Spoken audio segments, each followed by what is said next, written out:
Hi, my friends. Let's talk about the full moon in the sign of Cancer. And it was interesting because when I was prepping for this, and I always do, and the written forecast is over on my blog, get on my newsletter email list. It will come right to your inbox. I was noticing because plenty of other astrologers do this forecast as well. And I was just paying attention. It's like you got to wonder what their moon signs are because I know a few people that do some forecasts. Um, and they've got this very Cancer vibe, like this full moon that we're going to talk about in a minute. And what's behind them, is like they're sitting on their couch and there's pillows and there's lots of comfy things, right? I have a Capricorn moon, and you can see what's behind it. Just, yeah, I don't know, it just dawned on me at this moment in time. I thought I would share. It really did, just like 5 minutes before I turned on the record button. Work. That's what's behind me. Of course, my Taurus rising. I love plants. I got a gazillion plants in front of me, but there's all my work is there. Everything to do with work. There's my nickname, Anona. That's up there too. And which is about history. That's Capricorn. I think it's really interesting. So as something fun when you're this goes out on my Patreon platform first. So for those who um, subscribe to that membership platform and support me over there, you guys get this first. Look at, whenever you're looking at other videos of people talking and doing whatever they do, just look what's behind them and just see if you can see what their moon is like. And even it could even represent what their midheaven is or what sign their Capricorn is, their Saturn is. Um, Depends on what they're talking about too. But I work from home. This is a Capricorn moon from home. And again, we see other people with pillows and comfy things, and things look really comfy and cozy on a couch, lots of pillows, bedrooms, pillows. Yeah, you can tell. All right. That was just a quick little, excuse me, observation. If you want to have a conversation about that, post it below the video here. Whatever platform you get to see this on. You guys on YouTube, you get to see this later after it is on Patreon for a while. Okay. And again, the written forecast is over on my website.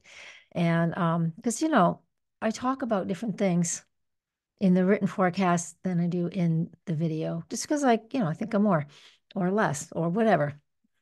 So let's get started. This is what the full moon in the sign of Cancer looks like.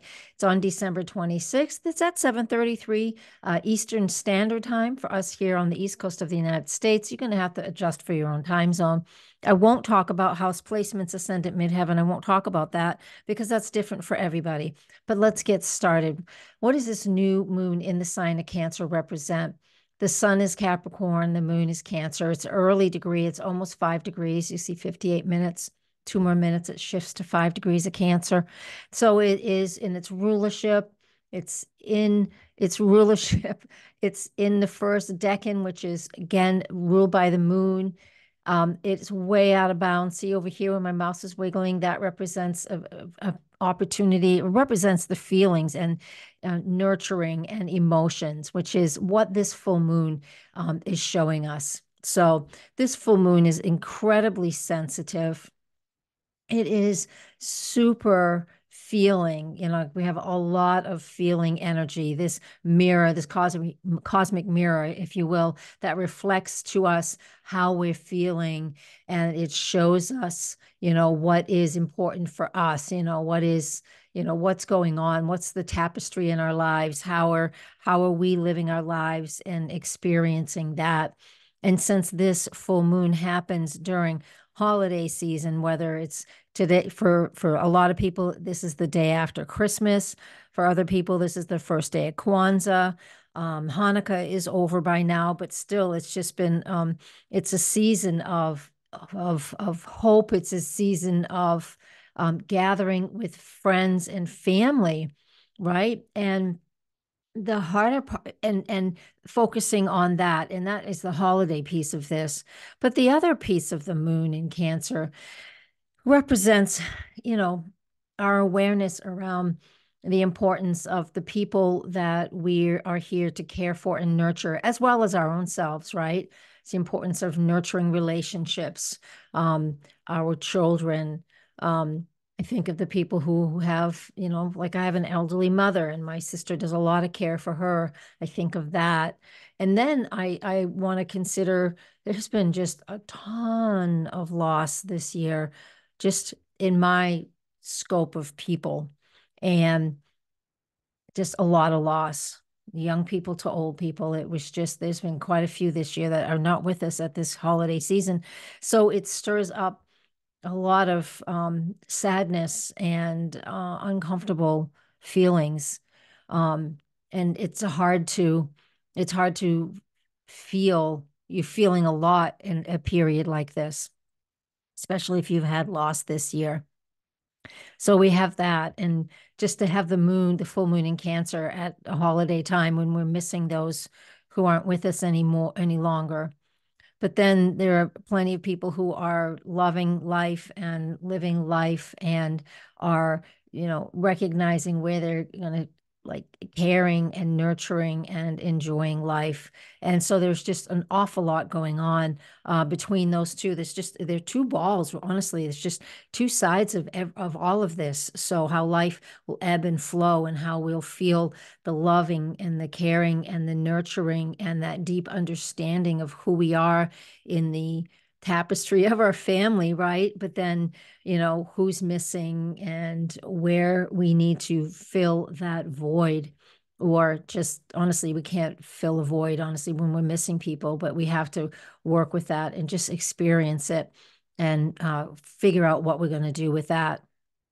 So I do want to come back to the chart that was on my notes.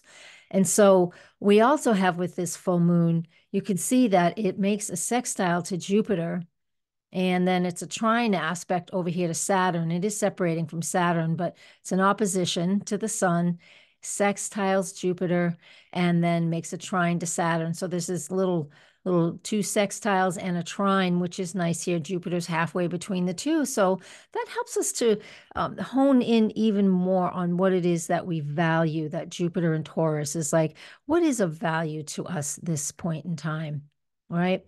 And then you can see the trine aspect between the sun and Saturn. That is a separating aspect too, but it's still in play during this full moon. And that, the sun in Capricorn, Saturn rules Capricorn, that gives us a little hint and insight into what our career actually how our career plays into our home life and our security. The full moon in Cancer, another thing that can bring up is, how secure are we? Do we feel secure in our home environment? And for some people, again, this isn't for everybody, but for some people, you're going to be looking at, what your job is, what your career is. Is it supporting the family the way you want? Is it taking too much time from the family? There's all of these questions, because each one of us have such varying lives and varying focuses.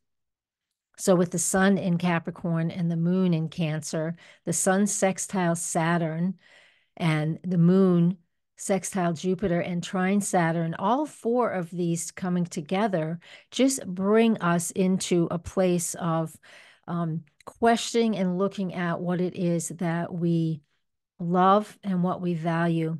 And again, since this is happening in the midst of lots of different holy days, lots of different religions, things come together right around this time.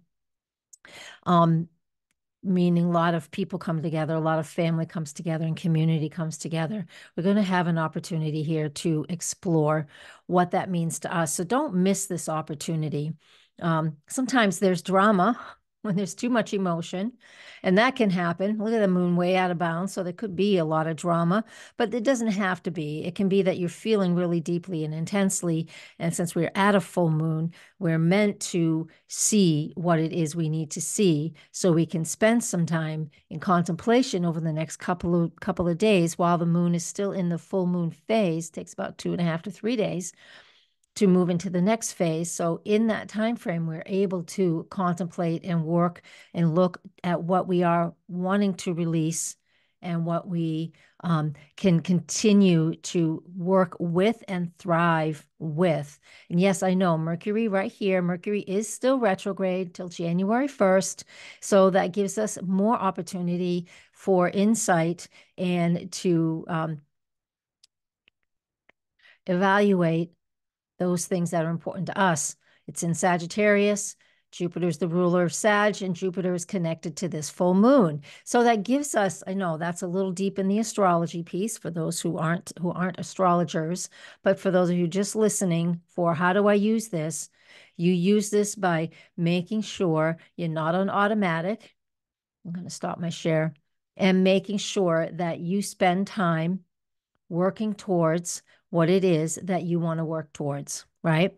And what you want to let go of. And it is related to those Cancer qualities, again, which is caring and nurturing for family, for loved ones, for yourself, supplying security for that, whatever that means to you, right? Usually it's Capricorn is where the sun is. So it's about our career, our work, our reputation, and we always earn money to pay for our homes and our families, etc.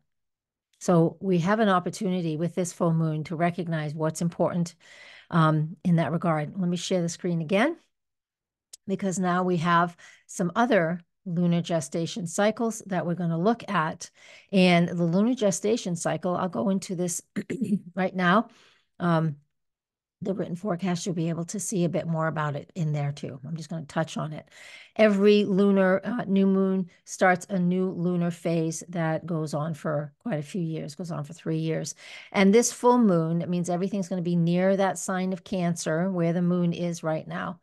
All right, 18 months ago, so look at the top left-hand corner, June 28th, 2022, we had a new moon in Cancer. It's down here, but it was at 7 degrees. What did you initiate then? Okay, June 28, 2022, initiating what? You know what, those new moons, we ask you to journal. We ask you to write down how you're thinking and feeling and what you're processing and what has gotten your attention in your world at every new moon. And this is one of the bigger reasons why. And that way you can set goals and intentions, or at least writing it down helps you to get some clarity. What were you initiating and beginning back in June 28th, 2022? All right. Cancer energy. So the same qualities I've already mentioned: family, home, caring, nurturing, children, the elderly, your home, your emotional state, all of those things. 9 months after that, we had the first quarter. And here it is. There's the sun in Aries, and it is square the moon in Cancer. That's at 8 degrees. The other one was 7. This one's 8. And the full moon that we have on December 26th is at 4. So they're all within a few degrees of each other. So this first quarter moon is when we work hard towards things. If something is too much of a struggle, this is where we let it go. But then we also recognize that if something is a struggle, if it's work, and we know we just need to put a little more hard work into it, a little bit of elbow grease, that's what you do at this point in time. This first quarter moon was March 28th, 2023. Pay attention to that. And now we're back to, here we are 9 months after that. That's why it's called the lunar gestation cycle. Here we are 9 months, full moon in Cancer, December 26, 2023, at 4 degrees of Cancer. So now we're fully and completely aware of what we initiated way back when, 18 months ago in June of 2022. What we were working hard towards in March of 2023. Full moon, June 26, 2023. We're now aware of what works and what doesn't work. And so I want us to start processing. We don't have to initially release anything right now because, again, it's about recognizing what isn't working. So we're able to start that process of releasing some things that we don't need to bring with us forward into the future. Because 9 months after this, we have the final quarter, which is finalizing things. It's the final square. It's a waning square. Here it is to Cancer, but that's not till September 2024. We'll talk about, no, we don't talk about that in these forecasts. We talk about those in the weekly forecast on Patreon. Every week we have one of these phases, and I go deep, deep into that. So you're welcome to join us over there. That's a way that you can support me there. And that helps me grow, and it helps keep me going, because this is all I do, guys. This is it. This and private sessions and private mentoring. So if you've been studying astrology and you kind of like hit a roadblock and you've taken a gazillion classes, but you don't have anybody to talk to help put it together, it's my specialty. Reach out and we'll have a conversation, see if we're a fit. Anyways, That's the full moon in the sign of Cancer. Thank you guys so much for, again, for everything. This is the last forecast that will go on YouTube for this year, but I have daily shorts, so don't miss out on those too. Anyways, guys, I could talk for a long time. I want to say blessings. I want to say namaste, and I want to thank you. And you know what? Commenting and sharing once this gets onto the free platforms, that is what helps me the most. You know, YouTube has to know you like it, and they know you like it by sharing it. That's what they say. Blessings, everybody. Namaste.